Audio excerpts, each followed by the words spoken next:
Okay, welcome everyone to our first virtual Year 12 Parents Evening. My name is Mr Ballantyne, and it is fantastic to see that we've got so many people watching tonight. Fingers crossed that this will all work technically okay.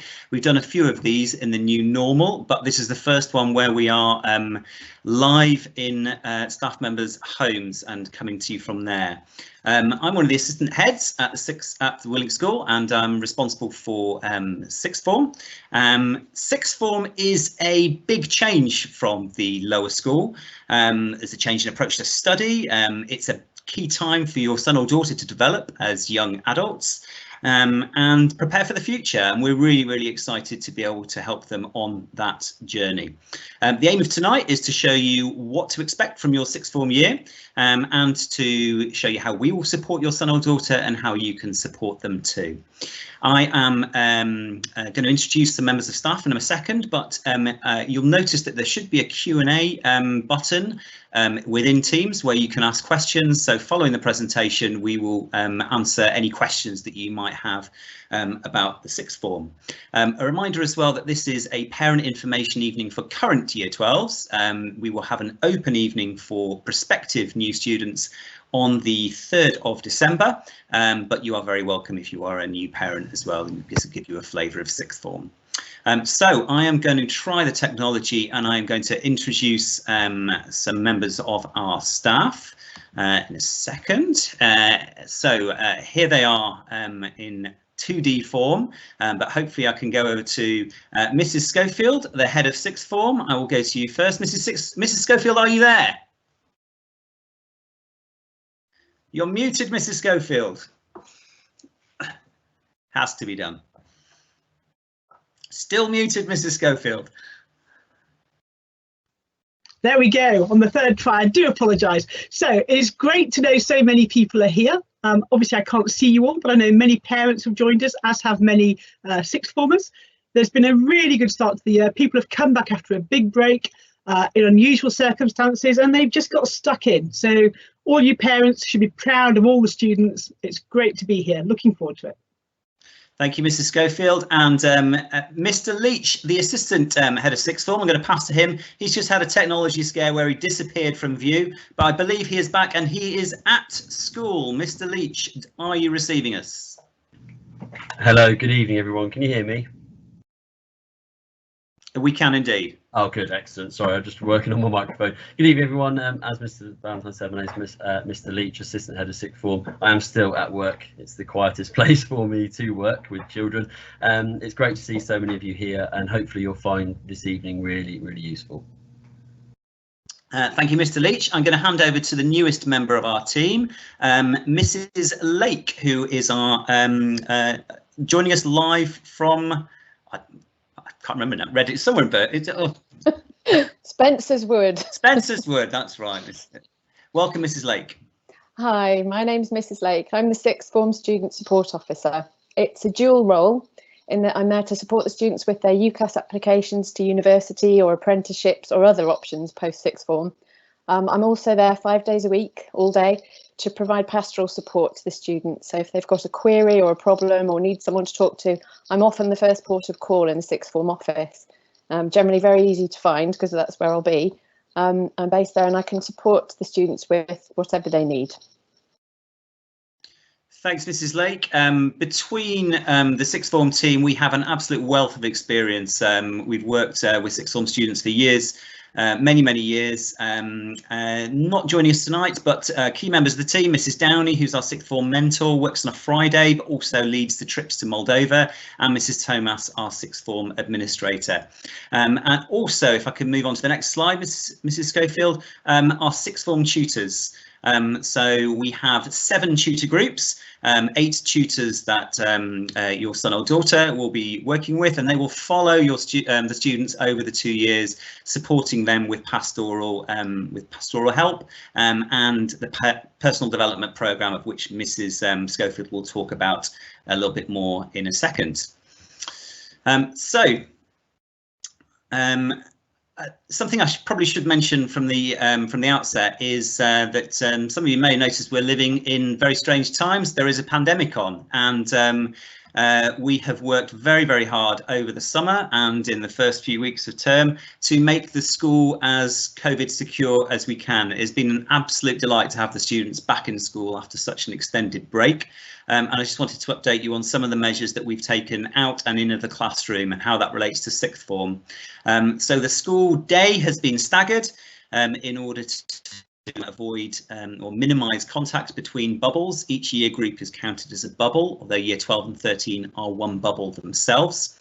There are one-way systems as well to minimise that contact, and students will leave in staggered times at the end of the day. All around the school we've installed hand sanitisers, and students from Monday will be wearing masks in corridors when they move from one lesson to another. Students in sixth form have what's called flexible study. You will have had a letter about that last week. Mr Leach will tell us more about that. And within the sixth form itself, there is social distancing in place, particularly in the study room where there is a maximum capacity, and students have to sanitise the tables after use in the common room and the study room. In the classroom itself, students have a squirt of sanitizer at the start, and then they clean the desks at the end. There is no group work that takes place in lessons, so it's front-facing lessons. Students face the front to avoid to minimise the risk of transmission. We have a risk assessment. We review it regularly. You can find that on our website if you want to know more or ask a question. Just wanted to talk a little bit about results. We are very, very proud of the successes that our students have, and although they didn't sit exams this year, the results that they were awarded and the centre assessed grades really reflect the quality of teaching that we have and the commitment that our students put in. We were absolutely thrilled to celebrate that success with students. I think the key thing was it was a difficult period over the summer in dealing with the fallout from the centre assessed grades, but we absolutely made sure that all of our students were supported. And if I move on to the next slide, Mr Schofield, we can see this is a display that we have on front and centre in sixth form, which shows some of the range of destinations that our students go on to. Universities, Oxbridge, Russell Group, universities, apprenticeships, jobs. We absolutely pride ourselves in sixth form on supporting students to get where they want to go, and we were absolutely thrilled this year that despite the centre assessed grades, we gave that help to all of our students. Okay, I think that's all from me for now. I'm going to pass over to Mrs Schofield, who is going to talk you through the sixth form learning journey in year 12. Mrs Schofield. Still on mute, Mrs Schofield? You're never too old to learn, in my experience. So I'm going to talk through the key events that will take place during year 12, the milestones along the way. So at the minute, the students are settling down into their courses, settling down into their ways of learning. This is all about understanding the pace of lessons, the pace of work, the content. It's about starting to develop independent learning skills, and we'll talk a little bit more about those along the way. The next milestone will be some reports. Around about mid-November, you'll receive reports, and there'll be some key differences between these reports and the ones you've seen lower down the school.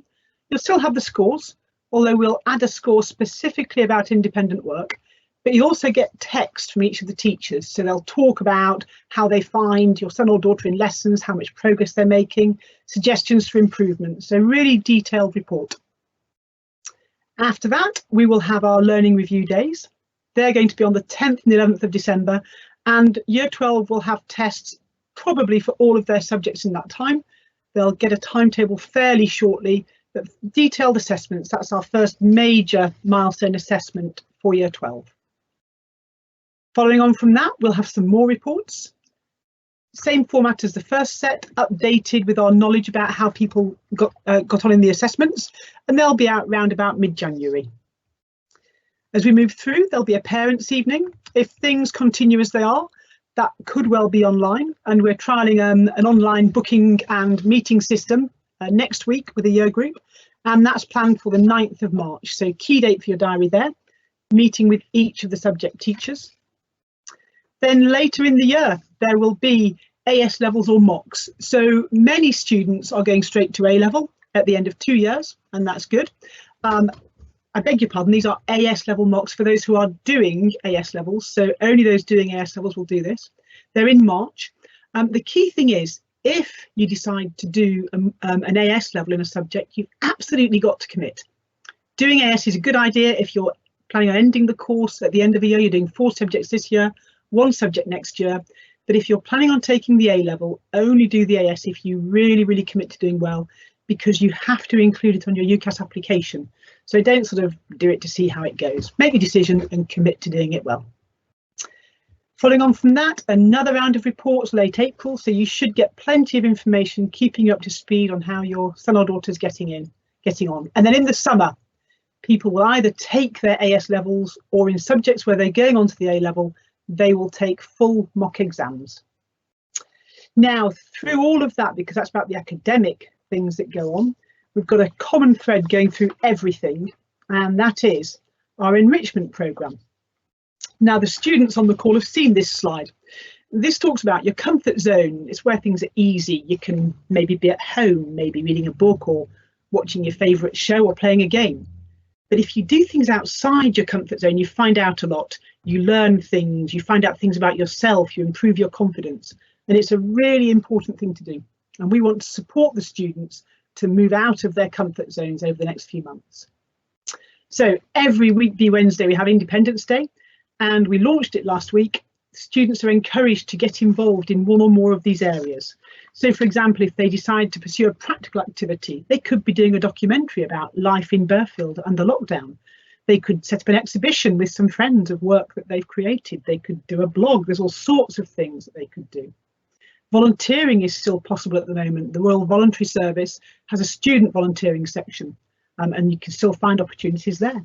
They could spend time researching futures. Large companies are tending to do online work experience programs now. There are even online internships available. All sorts of things that could be done, looking at Unifrog, going to university open days, which are also virtual this year. They could set up self-help groups. Whatever it is that you want to do next year and the year after and ongoing, there are probably other people with similar aspirations. So whether you want to be a lawyer or a medic or an apprentice engineer, whether you want to take over the family company in due course, you probably find other people with the same ambitions, and you can set up a group to help each other, to keep each other going. Supporting the local community. Would local residents benefit from weekly phone calls from people or somebody to do the shopping? There's nothing to stop our students setting up a group to help local people. Student societies, things outside the curriculum, robotics, for example, or a school magazine, or maybe, you know, all sorts of things that they could be doing. So virtual exercise groups. The sky's the limit. You can't be much more creative than when you're in your teens, and now's a real chance to use that creativity to push things forward. Underpinning all of that, we encourage all of our students to take a super curricular course, so a MOOC, a massive online open course. These are run by universities with the idea of broadening access to university style courses, and there are all sorts of things to do. We've already encouraged people to try and find one that they could be interested in. Slightly later in the year, we will launch the extended project qualification, the EPQ, which for those that complete it is worth half an A level, so very much worth doing. And you would pick up an area of interest and explore it in detail and produce documentation of what you've done and your conclusions of what you've found out. Every week, we help students with their personal development programme. So every Friday, Year 12s, they have a time with their tutor, first lesson of the morning, and this started a couple of weeks ago.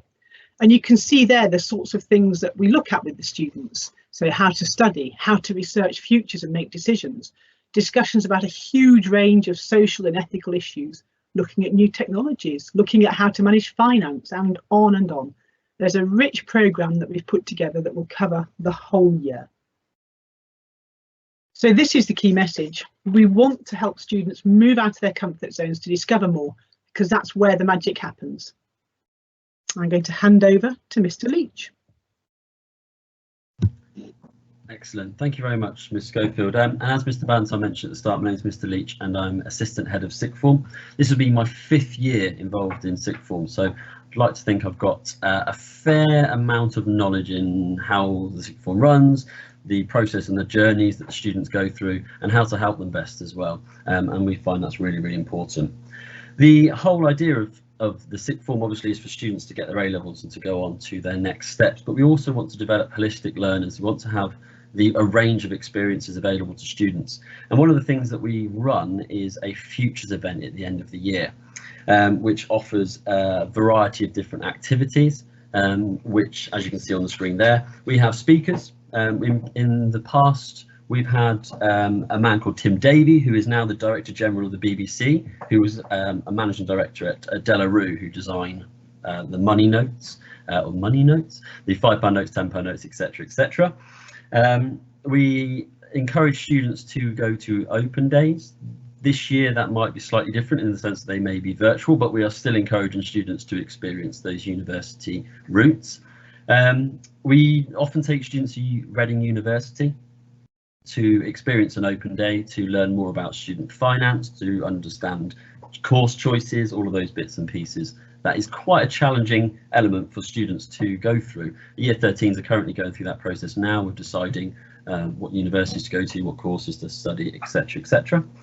We have experiences in things like the psychometric profiling, in bringing external agencies in to psychometrically profile our students, which gets them to understand their personality types further, to get them to understand how they learn best, what types of leader they are, those kind of things, as well as a variety of things which aren't on that slide, such as workshops on car maintenance, making sure students know how to change a tyre, check their oil levels, etc, etc, and handyman sessions as well, changing plugs, drilling holes, which the students love and they really get involved in.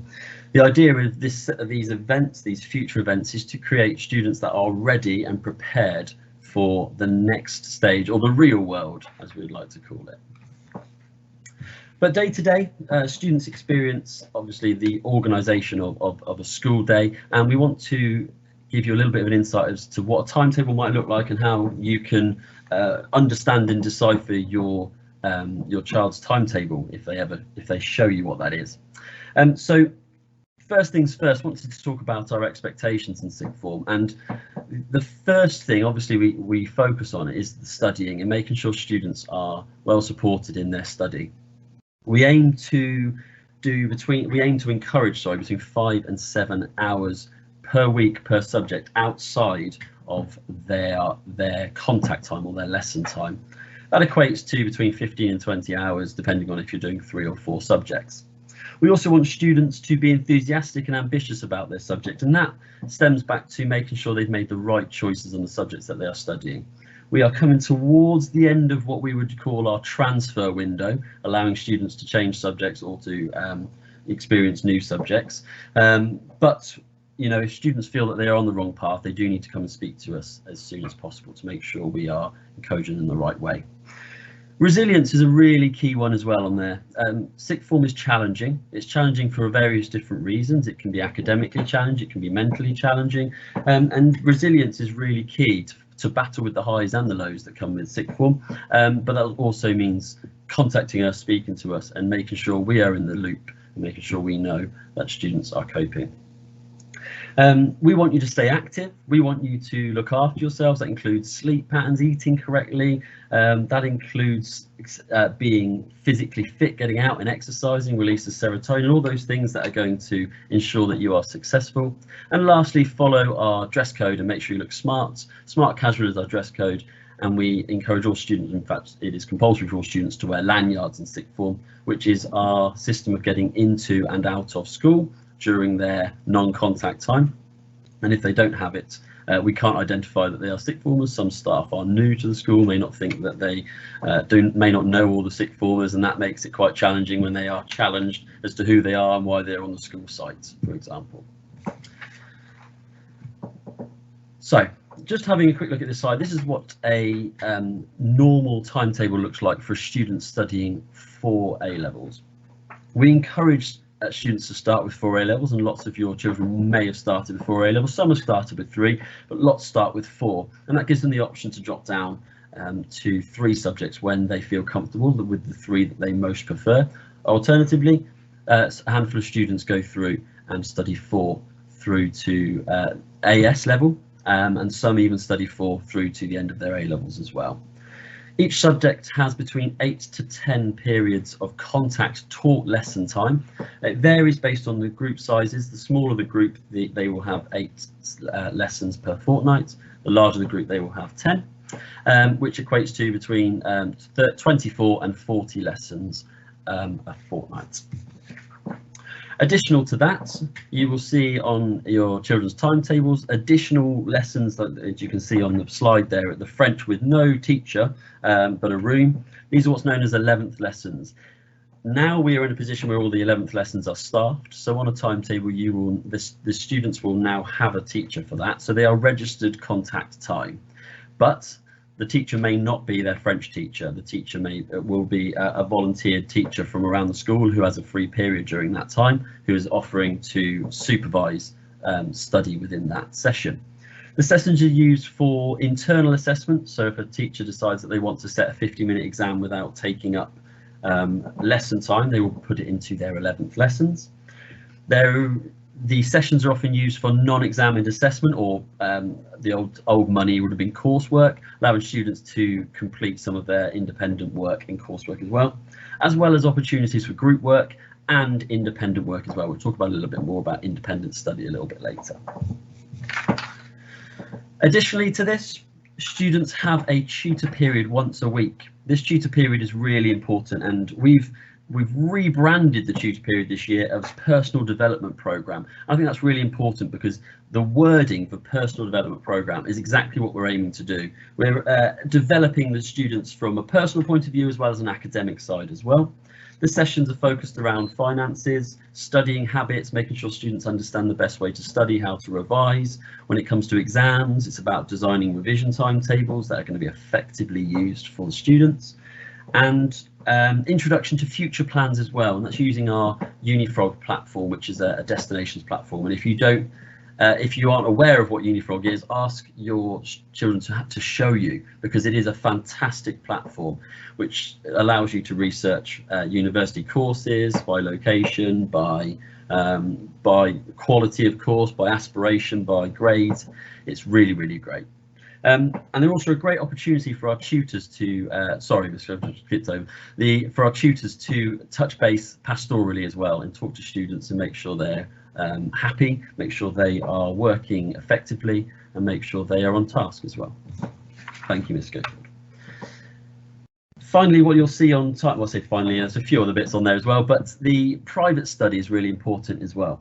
We timetable students into private study sessions, and they vary on number based on how many subjects students are studying. If your child is studying 4 subjects, they will probably have between 2 and 3 private studies a fortnight. That is purely based on the fact that we cannot fit it into their timetable. They have a very condensed timetable, and we actually want students to have some downtime, some time away from either being asked to do work or within lessons. And it is contact time. These sessions are timetabled. As you can see, Mrs Lake's initials are on there. She will be the member of staff that registers the group here. And students are encouraged to do independent work. They're encouraged to do homework. They might do some of their coursework. It's anything that they feel that is pressing and urgent that they need to do at that time. It's a great opportunity for them to physically sit down and study as well. Alluding to more on what Miss Schofield talked about earlier, Independence Day is a dedicated time for Year 12s to further enrich themselves and to broaden their horizons. Now, the reason it's on the timetable is because it's a fixed time that we want students to make the most of. It is dedicated to them. No lessons are on during that time. Some students have the whole day off. Some students within a certain option block have lessons 1 and 2. If your child has a day off and they're able to get volunteer work, we are more than happy for them to go out there and volunteer within the local community. We're more than happy for them to get work experience, as long as we're kept in the loop as to what they're doing, and there is some level of accountability behind what they are studying, whether it be a MOOC in their own time or whatever, then we are happy to encourage as much independence and enrichment as we can within that time. And this year, as Mr Ballantyne mentioned at the very start, we've introduced flexible study. Now, this is a COVID safety measure, and we are trying with this to limit the potential spread by reducing the number of non-contact times students have within school. Lots of students use their free periods, or we call non-contact time, they might call them free periods when they're at home, non-contact time to work, and that's great and that's really important. But if we've got too many students within the common room working, then it becomes fairly unsafe in terms of the current measures. So we've asked students if they are they can come in for the start of their lesson. So if you look on Thursday and Friday there, this student doesn't have a lesson until period 2, so we ask them to come in from period 2 onwards. The student also doesn't have a lesson period 6, so at the end of their English lesson, period 5B there, they are allowed to go home, and the best place is for them to go and study and make sure that they are working using their time effectively.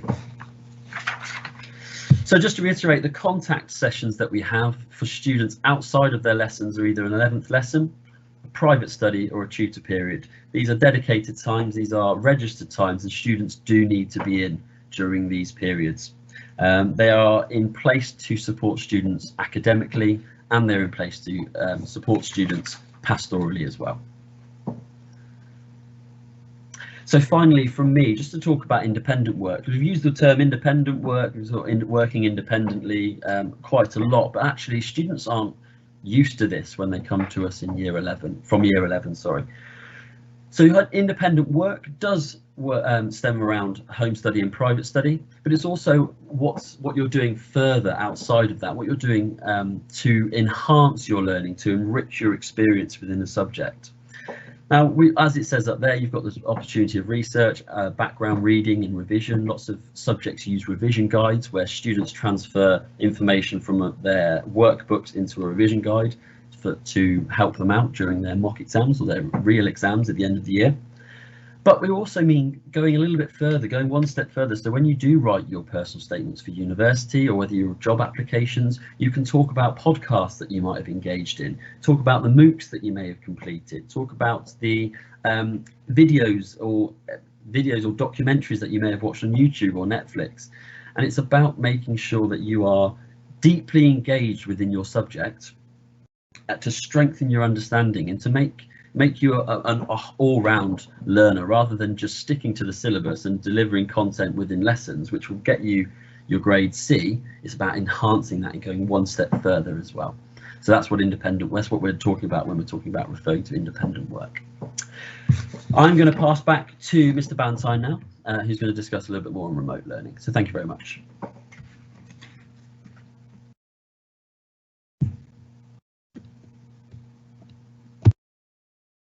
You are muted, Mr Ballantyne. Certain irony there that I'm about to talk to you about remote learning and my mic was muted. I don't think I'm going to live that down tomorrow.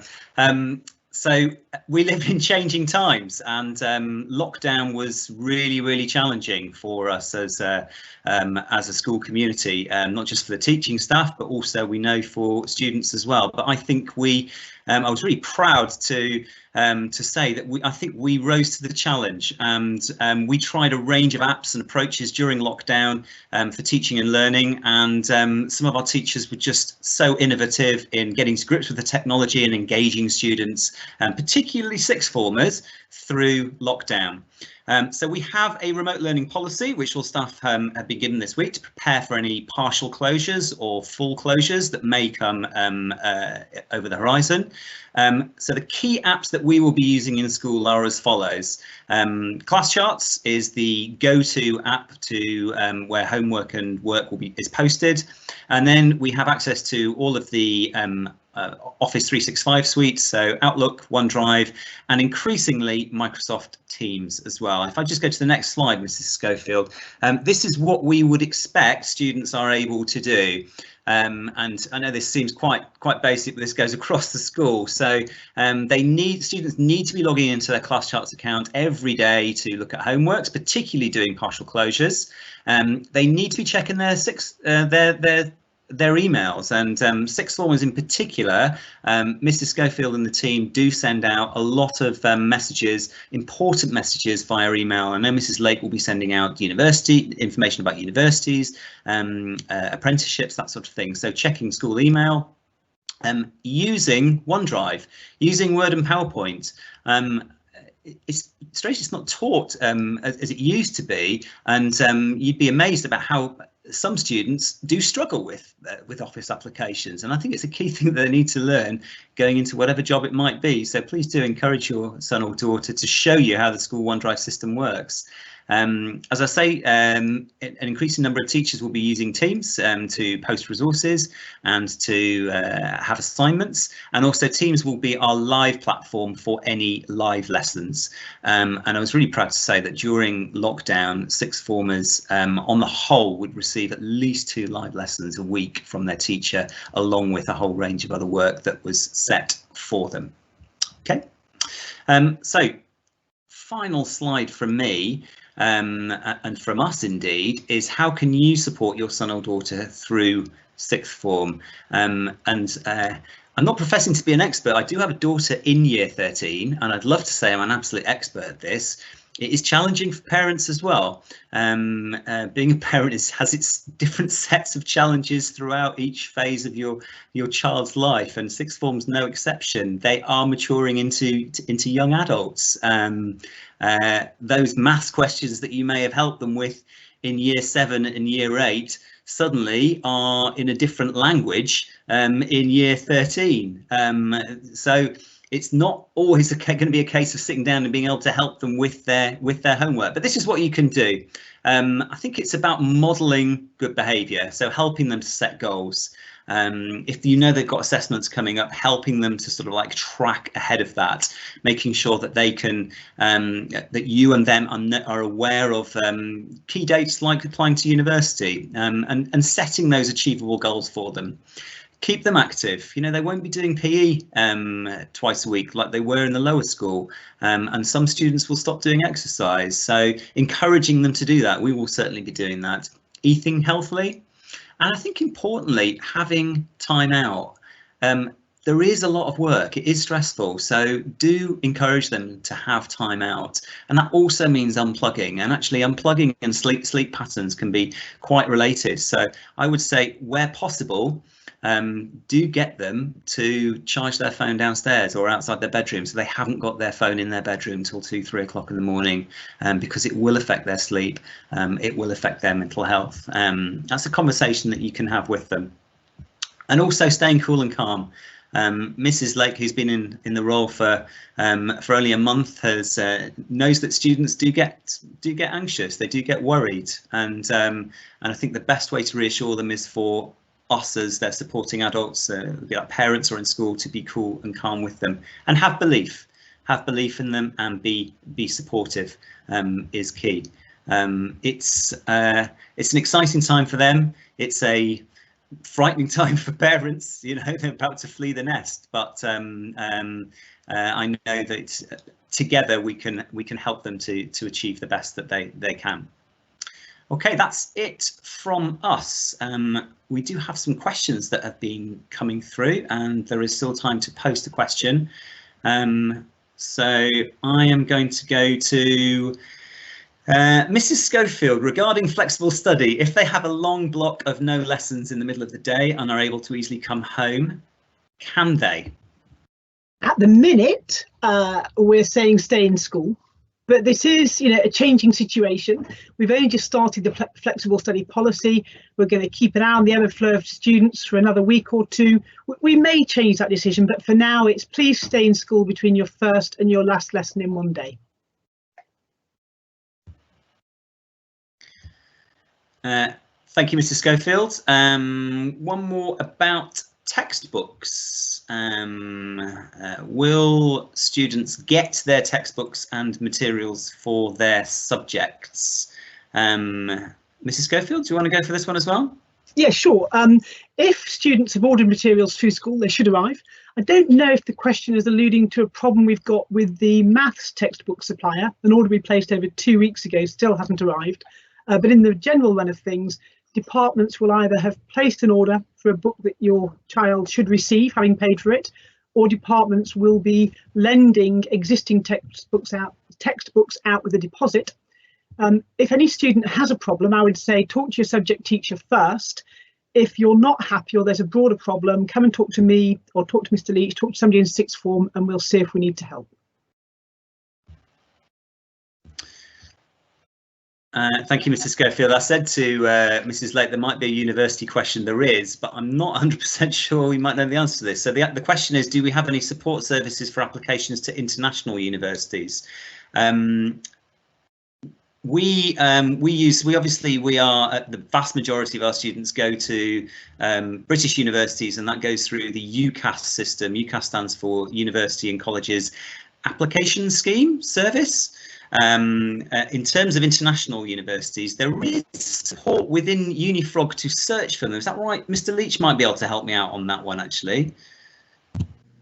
Yes, so there is an option. We don't opt for the software to allow to search for international universities, mainly because we have so many that you know, of the 70 applicants that go to university each year, they generally go to UK universities. We've had students apply to American universities in the past, so we're not new to international applications, but we would obviously go through the process of finding out how the application works to make sure that the student in question is supported where necessary, but it's not something we've had to go through as of yet. Thanks, Mr Leach. Mrs Lake, can I finish with you and just ask when, if someone's coming into year 12, when would they expect to apply for university? The applications wouldn't happen generally until year 13, but the process of engaging with Unifrog in particularly, as that's the platform we use, needs to start as early as possible. I mean, it's a great tool for exploring their options and encouraging students to acknowledge their skills and achievements, and really think about the best options for them as individuals.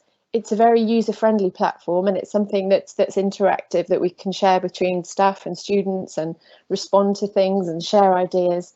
So we want to get them engaging with that as soon as possible. The applications process, so I suppose it starts then in terms of thinking about your options, but the actual applications are year 13, done at the year 13 stage.